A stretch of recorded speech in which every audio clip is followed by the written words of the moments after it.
Bien-aimés dans le Seigneur, nous vivons dans un monde où l'injustice économique, le chômage, l'exclusion, la pauvreté et les inégalités nous frappent chaque jour. Autour de nous, des frères et des sœurs luttent pour survivre. Et trop souvent, nos églises deviennent des lieux de consolation sans devenir des acteurs de transformation. Pourtant, l'Évangile ne nous appelle pas à l'indifférence, mais à la solidarité vivante, enracinée dans notre foi en Jésus-Christ.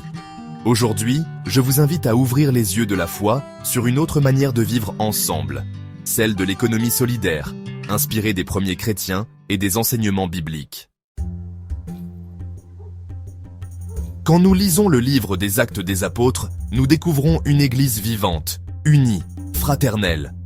Ce n'était pas seulement une communauté qui priait, elle partageait tout. Il n'y avait parmi eux aucun indigent.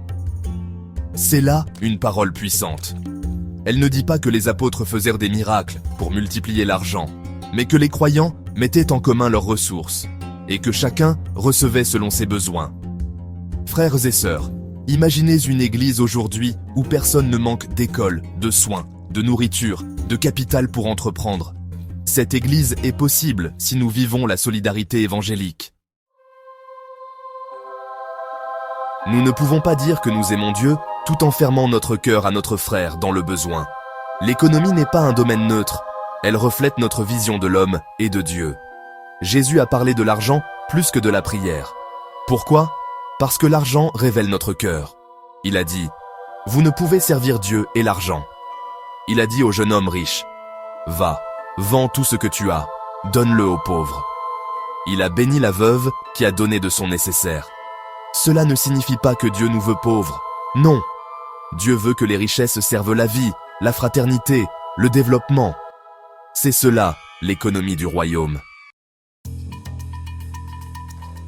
Croire ne suffit pas. Il faut mettre la foi en action, comme il est dit dans Jacques, chapitre 2, versets 14 à 17. Aujourd'hui, Dieu nous appelle à créer des structures communautaires de solidarité, des clubs d'investisseurs solidaires dans nos églises pour financer des projets d'entrepreneuriat chrétien, des coopératives agricoles, artisanales, scolaires, pour produire ensemble et nourrir nos familles, des fonds d'entraide communautaire pour les urgences, les orphelins, les veuves, et des mutuelles de santé pour ne plus dépendre uniquement d'aides extérieures. Tout cela est possible si nous reprenons conscience que nos ressources, bien que limitées individuellement, sont puissantes collectivement. Souvenez-vous, à la Pentecôte, le Saint-Esprit ne leur a pas seulement donné des langues, il a aussi uni leur cœur. Et cette unité s'est exprimée par une solidarité économique réelle. Aujourd'hui encore, le même esprit souffle pour réveiller nos consciences et nos pratiques. L'économie solidaire n'est pas une affaire d'ONG ou de politiciens. C'est une vocation chrétienne, prophétique, incarnée. C'est l'Évangile en acte. Bien-aimés, nous avons longtemps attendu que l'aide vienne de l'extérieur.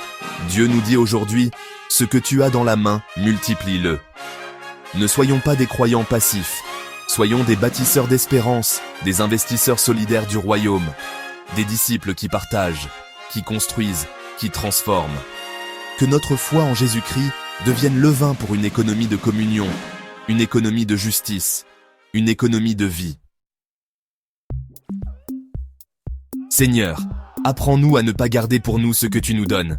Donne-nous le courage de bâtir ensemble, de partager, de faire communauté. Réveille en nous l'amour concret qui se voit dans nos actes, nos dons, nos choix économiques. Que ton esprit nous guide vers une église vivante, solidaire et féconde. Amen.